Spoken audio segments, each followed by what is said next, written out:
Hey friends, welcome back to my channel. My name is Ty, and this is Reality Table Talk. I'm here to share my thoughts and opinions on the latest episodes of the reality shows we all love to watch. Now, my thoughts are my thoughts, and the reviews I share are from my perspective. But I can guarantee that at least a few of us are thinking the same things while we're watching these shows. If you are new to my channel, welcome to my table. If you're a return viewer, thank you so much for joining me again. And I would just like to remind you all to please like, share, and subscribe. If you like this video, go ahead and give me a thumbs up. It's a free and easy way to support this channel and its growth. Now, y'all, I am back with a whole new review for the Never Ever Met Season 2, Episode 3. And I do want to apologize for getting this review out to you all so late. If you saw my post, I ran into some technical difficulties with this equipment, but all has been resolved and we're back up and running. This video will be faceless, and I've decided that going forward for the Never Ever Met reviews, I will be doing them faceless. So they'll be in the voiceover style. But my other reviews for the Real Housewives of Atlanta and for the Basketball Wives LA review that I'll be posting for the premiere on May 5th, those will all be me filming on camera. So make sure that you come back and tune in and watch those reviews. But thank you all so much for tuning in and listening or watching this particular review. I appreciate your support. So with that said, y'all, pull up a seat, join me at the table, and let's get into this review.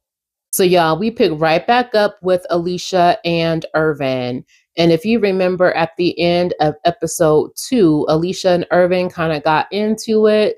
Alicia made a statement saying that she felt unsafe.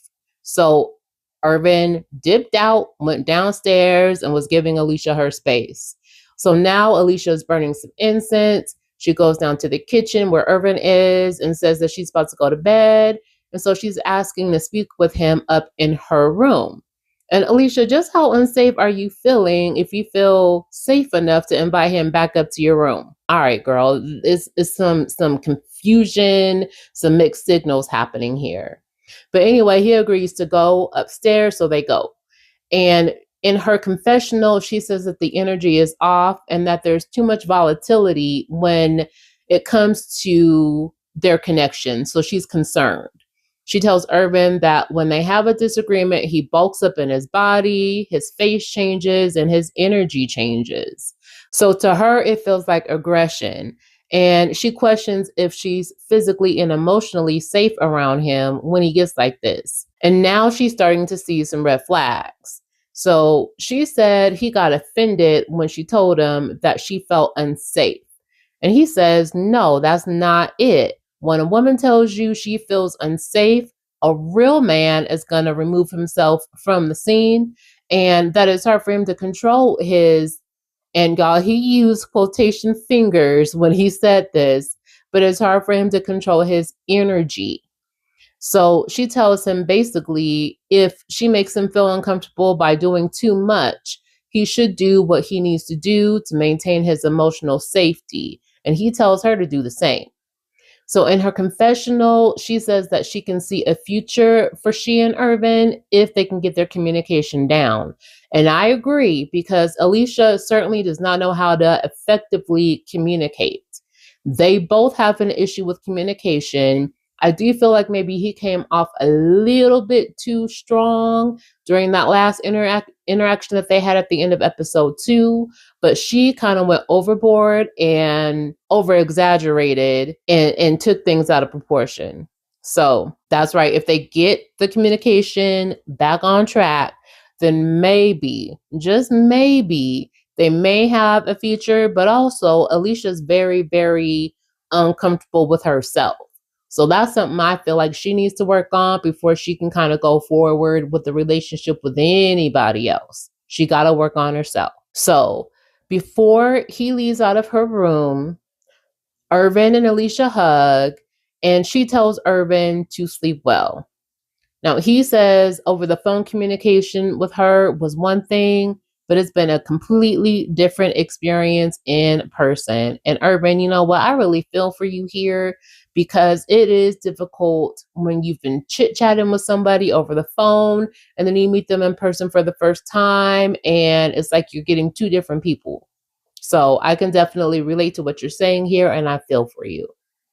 So now down in the kitchen, Kiki and her boo Brandon, along with Tatiana and Clavassier, are all congregating and Jared is making drinks. So he's asking Kiki if she wants one. And of course, Kiki says yes. Kiki is not going to turn down a drink, y'all, for nothing. Alexis tells us that Kiki is a bottle girl in her real life. So she's all about the nightlife. So after the drink Jared makes her, Kiki comes back into the kitchen and is asking, do we have any more vodka or tequila? And everybody is like, damn. So she commences to mixing herself up another drink. Then later in the living room, she's sitting on an ottoman. She's leaning back, I guess having a good old time in that conversation. And homegirl almost falls because she's so inebriated. So Alexis says that she used to manage a bar, so she knows what the nightlife entails, and it drove her ex-husband crazy. Brandon is reminding her of her ex-husband in that way when it comes to Brandon and Kiki's dynamic and this whole drinking situation. So Kiki eventually makes her way over to the couch where Ty lays a blanket on her and she crashes. The next morning, Charlie and her man Jared go sit outside and talk about the bomb they dropped on everyone the night before when they revealed their secrets about having all of these new babies and all of these kids and the Brady Bunch and all that. So Charlie says she feels cheerful now that the secret is out. And Jared said that he had all of this weight on him, but now that everybody knows, he feels Bucky naked, y'all. He said he felt naked. He has no stress and no worries. So now they're talking about handling the logistics of their situation. And Jared asked how many rooms are in Charlie's house. She says she's got 6 and she's got a nice house. And Jared only has 3 rooms. So he's thinking that, yeah, Charlie's place is probably the place that they need to be if they're going to move forward. So he says he's over living in Colombia, but he'll have to see if he can find a job where Charlie lives. But now that there's nothing else to confess, both of them are ready to go eat. So back inside, it's now about 2 p.m. and Kiki is fast asleep in her bed, sucking her thumb and all, child. Like the girl is knocked out in a good drunken sleep. And y'all know what a good drunken sleep is like. If y'all been there, y'all know. So Brandon is in the living room expressing his concerns about Kiki's drinking to Chris and his boo, Alexis. He says when you're drinking and you're able to handle your liquor, that's one thing. But all of that falling off the ottoman and whatnot that Kiki was doing the night before is a little bit too much. So he's asking them for advice about approaching that subject with Kiki. Chris says Kiki asked him if he thought she was drinking too much. And he told her, listen, I just met you, but last night you were knocked out from that alcohol. Brandon goes to the women's quarters where Kiki is still laying in bed and he asks if they can talk outside. And Kiki says, here we go. Like she already knows what's coming up. So they go outside on the balcony and Kiki asks Brandon how he was feeling. And he says, not too good. And she says, me neither. And he says, well, last night you were a little too intoxicated. He wasn't feeling that. So Kiki says she's a fun drunk, not a violent drunk. She says that she's not hurting anybody, so she doesn't see what the problem is. But Brandon says, you're hurting my feelings. And Kiki says that she's a social drinker. She's in a new environment. She wants to have fun. She wants people to like her. And Kiki, baby girl, I have to ask, do you think people will not like you if you're not drinking and or drunk? Because if that's the case, those people just may not be your tribe. and that's okay. But it's never cool to feel like you have to mask who you are with alcohol for the likes of others. Like, never do that, because you are enough. And, I can tell that Kiki isn't comfortable with herself and that she's projecting that onto others. And you know what? Eventually, that'll push the ones that you're trying to impress all the way away. So Brandon asked if anyone has mentioned Kiki's drinking habits to her before, and she does not exactly answer that particular question. Now, Kiki reveals that her mother passed away a year ago. So she has a friend that would get them a bottle, they'd finish it together, and that would be it. And Brandon asked if Kiki thinks that she has a drinking problem. She says she's definitely not an alcoholic. But baby girl, even you said you're a fun drunk. So to me, and this is just me, being drunk and being a drunk are two totally different things. Being a drunk, no matter what type of drunk you are, classifies you as being an alcoholic. So, I mean, Kiki, you might just be an alcoholic, girl. I'm just saying. So Kiki says she's not going to drink any alcohol for the rest of the day, but then she deflects by saying that she's hungry. So she was ready to get up and out of that conversation. Brandon seems like he's ready to leave that conversation as well. So he says, well, let's go get you some avocado toast. And then they hug and go back inside.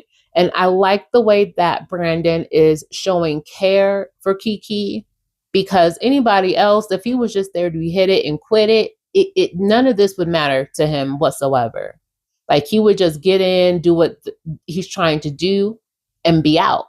But he actually seems like he cares about Kiki's well-being.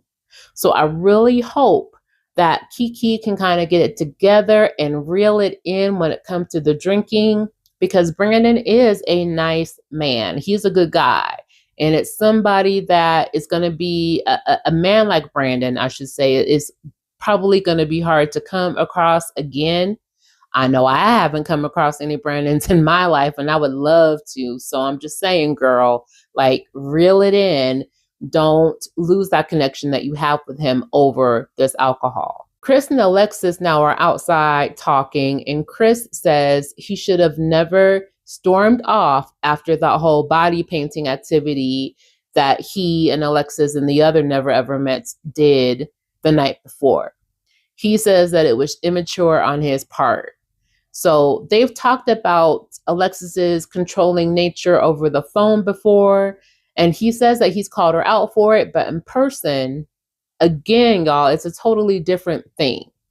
And she's expressed to Chris that she'll ask before she does certain things, but then without even getting an answer, she'll just go ahead and she'll just do whatever she wants to do anyway. So Alexis takes accountability here, which I like, and she apologizes for triggering Chris. And she says that she has his back and she would never want to intentionally hurt him. He says he feels they'll leave the mansion together, but if they don't, then they'll at least leave as best friends. And baby, Alexis was not feeling that. Her whole body language shifted. She turned her head like she was not trying to hear about them leaving that house as anything else but a couple. She does not want to leave there as friends. She wants to leave hand in hand with her man. Now, maybe she'll be walking at. She wants to leave hand in hand with her man, y'all. Now, maybe she'll be walking ahead of him, and she may possibly be dragging his ass behind her. But either way, if she has to handcuff this man to her, she's leaving with him one way or the other. Y'all hear me? So she says, do I have to ask your permission every time I get ready to touch you? When he says no, then he pulls her into him and they start kissing. And then he made a little bit of a comment talking about your breath smells like anus. And he turned his head quickly and she's like, shut up. But y'all, this man was not playing. He was serious. He was being nice about it, but he was being serious. So now the Never Ever Mets are summoned to the yard once again by host Rhonda to complete another activity. So there's a circle filled with sand, and today they'll be exploring different sexual positions, Kamasutra style, y'all. This is to help the couples unlock things on a more intimate level. So Taronda pulls the names of a couple out of a hat. That couple is to step into the sand circle. That couple can then call any other couple into the circle with them. Then they're basically going to battle it out to see which couple performs the assigned Kamasutra position the best. And those positions are posted on cue cards on a stand sitting next to the circle. So Taronda is going to judge this, and the couple who loses must leave the circle. Another couple will join that couple, and they compete basically until there's only one couple left. The winning couple will then get treated to a couples massage. So Taronda pulls Alicia and Irvin's names out of the hat. And Alicia, the way Alicia looked, like she was excited about the potential of receiving a massage, but she does not want or isn't ready for that level of physical contact with Irvin. And Alicia, are you ready for any kind of level of contact with Irvin at all? Because it seems like you would just rather continue the relationship over the phone. So even Irvin is standing with his hands up on his hips. Like he already knows what's up. He knows it's about to be some bull-ish, y'all. So they call Cavassier and Tatiana into the circle with them. And the position they are assigned to perform is the eagle. If y'all don't know what that is, go ahead and Google it and look it up. So now both couples immediately drop down and get their eagle on. They immediately drop down and get into position. And Alicia is already asking Irvin to back up some. Like she doesn't want to be touched by this man in any kind of way. Irvin says he and Alicia have cuddled a little bit, but he has some knowledge of Kamasutra positions. And he already knows Alicia is not going to be receptive to this at all. And again, y'all, it just doesn't seem like Alicia wants a real relationship with Irvin or maybe with anybody else.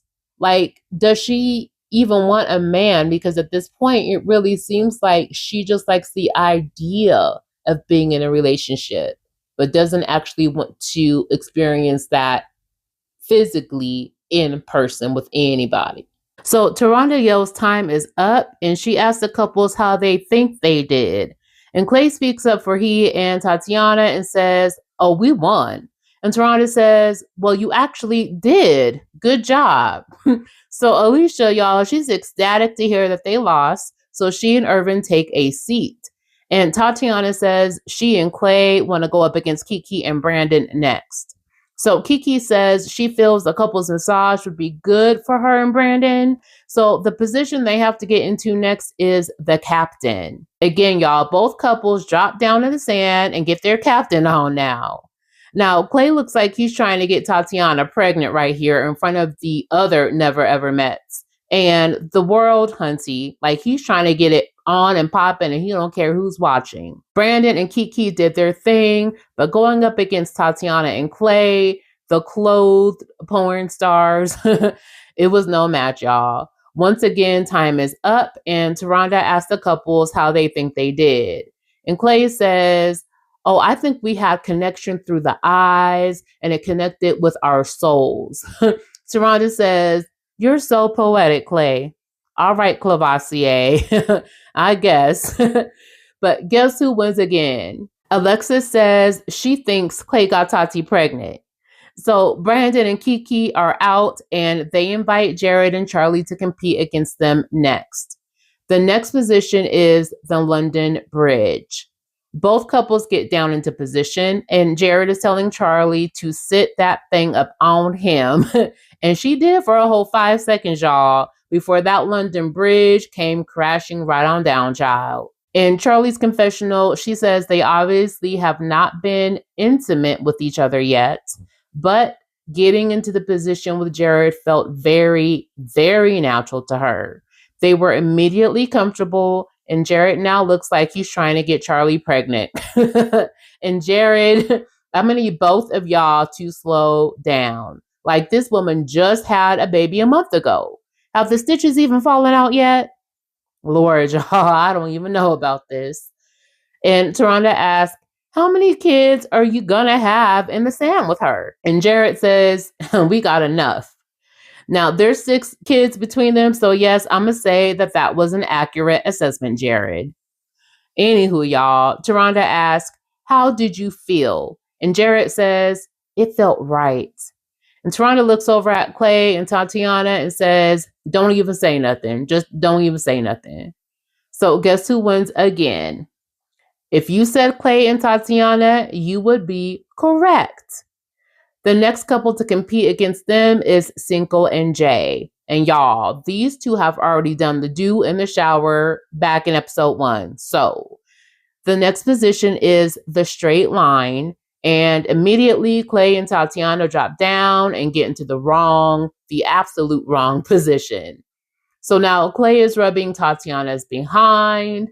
Alexis yells to them, I just want y'all to know y'all nasty. And Chris is worried. All he's thinking is that he can see that this is going to be a green light for Alexis to do whatever she wants to do. In Tatiana's confessional, she says that she was annoyed by Clay rubbing her butt because it felt performative and he was doing way too much, and was. Now, I can tell Jay is very competitive, so she guides she and Cinco into the correct position, and boom, they knock Clay and Tatiana right on about that sand circle, finally. So the next couple to go against Cinco and Jay are Ty and Britney, and the next position is the Oasis. And both couples get into position, and because both Cinco and Jay are so tall, this position looked just super awkward for the both of them. But Ty and Britney look like they've done this before, although they have not. And Cinco and Jay said they did a great job getting into this position, but Ty says he and Britney nailed it. Well, they did something right because they knocked Cinco and Jay up out of that circle. So now the last and final couple to compete are Chris and Alexis. And Alexis has been ready to get in that damn ring, y'all. Okay. She says, you don't even have to call my name. She jumped up and was in there like swimwear, y'all. The last and final position is the clasp. And this position calls for both men to pick their partners up off the ground. So Chris says this is the perfect time for him to showcase his strength, right? Ty is doing squats while holding Britney up in the air, but Chris is struggling just a little bit, y'all, with Alexis. Now, while he's trying to hold her into this position and not drop her, Alexis does the most as usual and lets go of Chris to lean back. And just like Kiki on that ottoman the night before, Alexis almost busted her ass and her head. And if it wasn't for that little bit of strength that Chris had to hold Alexis up, she would have fallen, y'all. She would have hit something. So she was clawing up at this man's chest and shirt, trying to pull her extra ass all the way back up. And y'all, this was so comical. Alexis said Chris was showing off, but ma'am, nobody told you to let go of this man and lean back. She's talking about it's been a minute. But chick, a minute, an hour, a day, a week, a month, a year, hell, maybe even it's been a decade with the way you've been acting.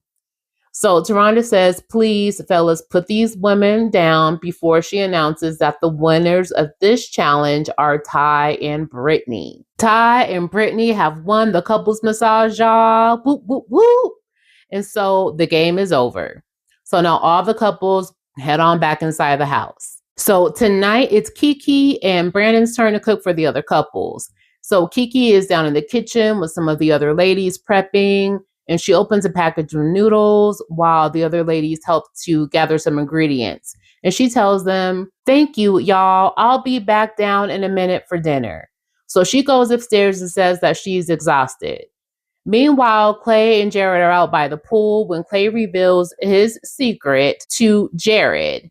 that his ex-fiancée moved from Los Angeles to Atlanta and ended up at his house pregnant. Now, Clay, how does someone just end up at your house pregnant, bruh? So Jared asked, yours? Like, is the baby yours? And Clay says, exactly. So now he has to tell Tatiana, but he was wanting to wait because they've been getting closer since they've been in this house.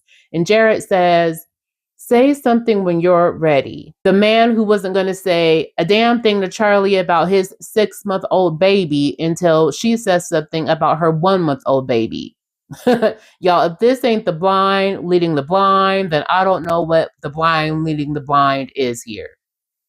So Tatiana is walking near the pool and she overhears a little bit of this conversation. Not the whole thing, but enough to come on down by the pool to see what's up. So Jared excuses himself and Tatiana sits down next to Clay and says, what were you talking to him about? Because I could hear you saying something. And Clay's old poor lying self says, I was just asking Jared how he felt about the game. And Tatiana is like, nah, no, you said something about you don't know how to tell me something. So I came on down here to see what you were talking about. And Clay says, yo, that's crazy. So he's smirking and he's laughing. And you know that guilty laugh because he's been caught up in a lie. And he says, there's different things I want to tell you while we're here, but it's a whole experience with the way I want to tell you different things about me and us and as a whole. And Tatiana calls him out and says, I feel like you're speaking in circles, bruh. So he comes out with some straight up BS saying, I think I might love you. Sir, if this is the best lie you can come up with, then just sit there and don't say nothing because really, I might love you? And Tatiana clocks it. And in her confessional, she says, I believe this fool is lying to me. This is fake and phony. And what else are you lying about? And what else are you lying about, Clay? So back in the house, Brandon is downstairs cooking and Kiki is still upstairs. So Britney runs up to check on her. And Kiki says she's hot and can't cool down. So Britney runs down to tell Brandon so that he can go up and check on his woman. So Britney tells Brandon Kiki is having some kind of heat exhaustion. So being the kind, caring, concerned person he is, Brandon runs up those stairs to check on Kiki. And Kiki tells Brandon that she thinks she's hot because it was too hot outside when they were all out there earlier. But Brandon says, well, is it because of the drinking from last night? And Kiki immediately goes on the defense, like, no, Brandon, everything is not from the drinking. And Kiki, I'm going to say this. If you were drinking excessively the night before and you didn't hydrate properly after, and you've been out in the hot sun, then yes, chick, it is possible that the drinking is contributing to how you're feeling right now. Now, if you feel like Brandon was accusing you of something here in this moment, that speaks to how you are feeling about your drinking. So Kiki says she had not had a drink all day. And Brandon asks, do you think you not having a drink today has caused you to overheat? And she says, no, but I think I would have benefited from one drink. Y'all, that's spoken like someone who might have an addiction to alcohol. I'm just saying. So at this point, Kiki feels like Brandon is judging her and that he wants to take away her fun. And baby girl, that alcohol got you believing that you can't have fun without it. And if that's how you really feel, then maybe it's time for you to get some help. Maybe it's time for you to have, go to some AA or seek some therapy. At first, it's just, alcohol helps me bring my walls down and be more social. Then it's alcohol helps me take the edge off. And then it's this and that until you feel like you can't even function without having a drink. So at this point, Brandon is clearly annoyed. He shakes his head, says, all right, and then he heads on back downstairs. So now Alicia and Irvin go out to the lawn to meet and talk with trauma and relationship therapist, Dr. Wendy Ashley. And after the Kamasutra activity and the back and forth that Alicia and Irvin have been getting into, Alicia thought it would be a good idea for them to meet and talk with a therapist so they can work on their communication. And Irvin agrees. And I also totally agree that this is much needed. Alicia says that dating through a screen was one thing, but in real life, she's trying to be her authentic self. And she feels like Irvin is criticizing her. She wants them to cultivate more empathy for one another and to see if they can make it out of this house as a couple. And Irvin says the same. He doesn't believe Alicia is as affectionate in person. And Alicia says that her autoimmune disease has caused her to have to slow down mentally and physically. So, this is what's causing her not to be as affectionate with Irvin as he would like her to be. Now, Irvin feels that Alicia is weaponizing her autoimmune disease against him. And Alicia says that that's not the case at all. She just wants him to understand what she's dealing with. And she doesn't like speaking about it because it's traumatic for her. So she says, why would I want to bring this up and weaponize it against you? It's traumatic for me. And so the therapist says that to Irvin, her trauma is basically telling him to change his character for her, to change who he is. So the language around how she's communicating what she's communicating to him needs to change. So they both agree to work on it, and the therapist tells them to go be free, y'all. She's like, that's it. Y'all work on it and good luck. So back inside the house, Cinco, Jay, and Ty are all helping Brandon prepare dinner because his partner, Kiki, is still not feeling well, or so they thought. Everybody is asking where Kiki is. So Jay looks out of the window and says, oh, she's outside walking around with Britney. So they're all like, what the F? Because she's supposed to be helping prepare this meal. She's supposed to be ill from the heat, yet she's up walking around outside in the heat with Britney. Kiki's asking Britney if she should go inside and help cook, and Britney tells her, no, girl, they got it. But now everybody sees her walking around outside, so they're calling her back inside to help. And Brandon asks if she's dependable. So now Kiki has an attitude. In Brandon's confessional, he says he was excited to cook with Kiki in real life, and he was cooking hibachi because it was her favorite meal. So he was sad that it didn't happen. Kiki's being very dismissive, like, what do you want from me? So now dinner is done and they're all eating, and Brandon asks everyone how they're feeling. And they all basically say that it's been challenging, but they're up for it. They ask Clay if he's in love with Tatiana, and he says, ow, ow, ow. All right, dude. Brandon says it's been challenging as well, and he asks Kiki how things are for her. And she replies with a dry little, it's been great. Kiki, why do you have the attitude here? Brandon's done all the cooking, so why are you upset? Brandon says he doesn't know what to say at this point. So now Jared has a game he wants to play with everyone to really stir some ish up.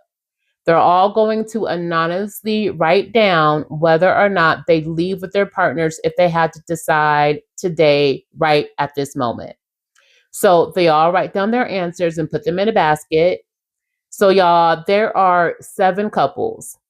There are 8 yeses, 4 no's, and 2 undecided. After the game, dinner's pretty much done. So Brandon goes to clear their table and Kiki goes to play pool. So she's not even helping to clear the table.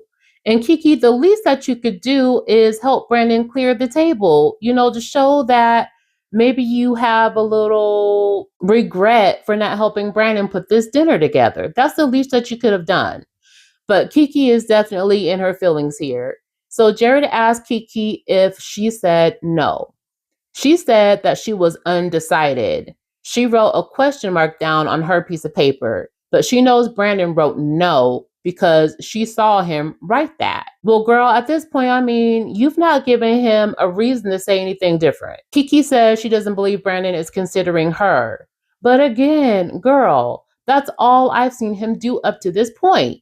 You are not considering him. So she asked Brandon to come and talk to her, and she told him she saw him write no. He says he doesn't want to talk about it.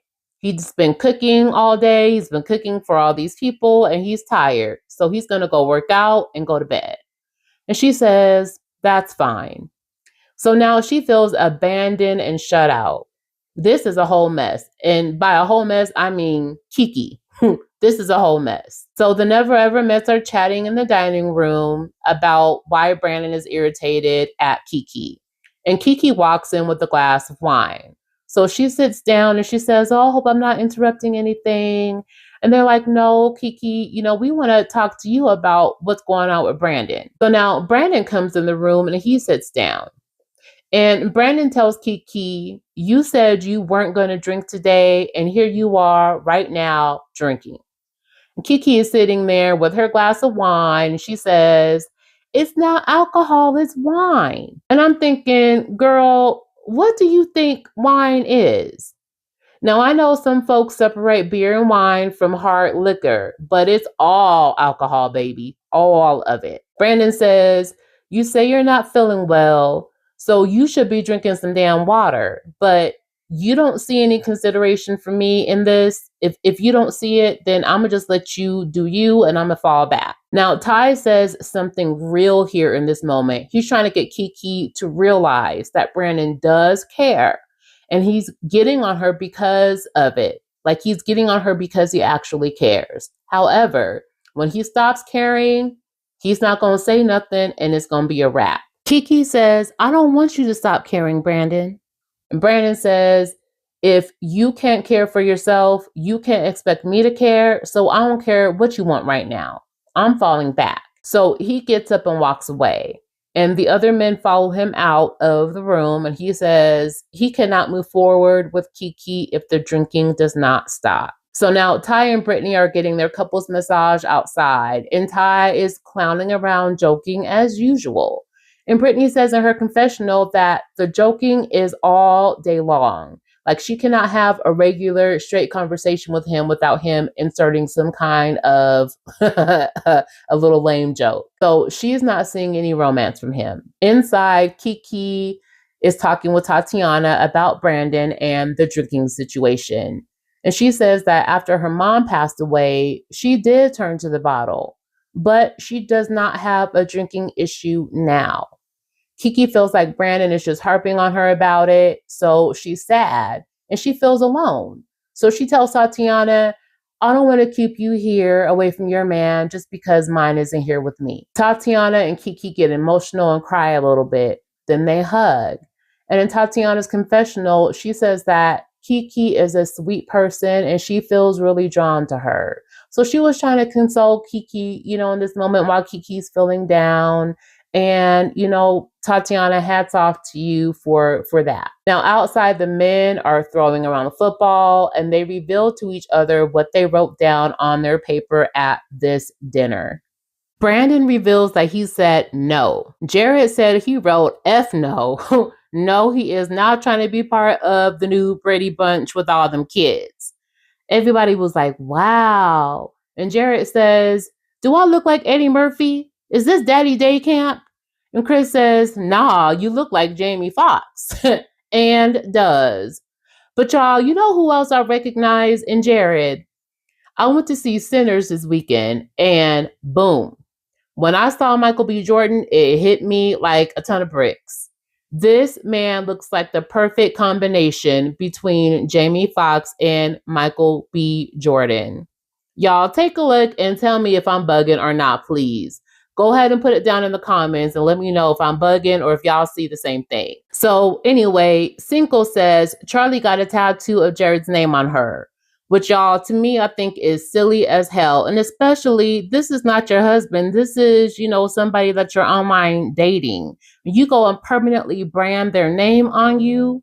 That's just silly. But Cinco says she got her name tatted on you and then you turn around and say no, that you would not leave with her today and you've been cracking her. Like, that's crazy. And Jared quickly says, no, no, no, no, no. We have not done the do. I swear, we haven't done it yet. And in Jared's confessional, he lets the good guy persona fall by the wayside, honey.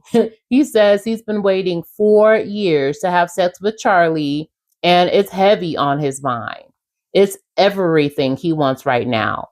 So Cinco says, he said yes. Chris said, he said, hell no. He said, no, he would not leave this house today with Alexis. No way, no how. Irvin is inside, but their calculations conclude that he also said N-O. So back inside, Charlie and Jared are now asking what each other said. And Charlie says she wrote hell yes. So Jared acts excited and he grabs her up like, yeah, that's what I'm talking about. And Jared looks right into Charlie's eyes and says, I said yes. Y'all, if a man can look you right in your eyes and lie to you, leave that man where he is. That man he's maybe a little bit more than evil. So Charlie is questioning what Jared is saying because she says, I usually know everything you're thinking, but in that moment, I cannot feel you. I cannot feel your energy, and I don't like that. So in his confessional, Jared says, whether we work out or not, I've been waiting 4 years to sleep with Charlie. And the Boom Boom Room will be open for business tomorrow. So tomorrow, it's going down. He looks up at the camera with like that little devilish grin. And y'all, that was the end of the episode. Y'all, this is crazy to me. Jared, this whole time, has been giving us this good guy persona. Like, he's a good guy. He's going to be a good man. He's down for, maybe taking Charlie and all her kids on. He's talking to her about the logistics of the situation. And then, boom, he flips right around and is like, I'm just wanting to crack. I'm just wanting to hit it. Ooh. How devilish, y'all. How evil. We'll see how this turns out. But y'all, comment down below. Let me know what you thought of this episode, if you've seen it or not. Or let me know what you thought of this review. Y'all, don't forget to like, share, and subscribe if you have not already. And again, if you like this video, if you like this review, go ahead and give me a thumbs up. My review for episode 4 will be out later today. I promise. I am getting this out.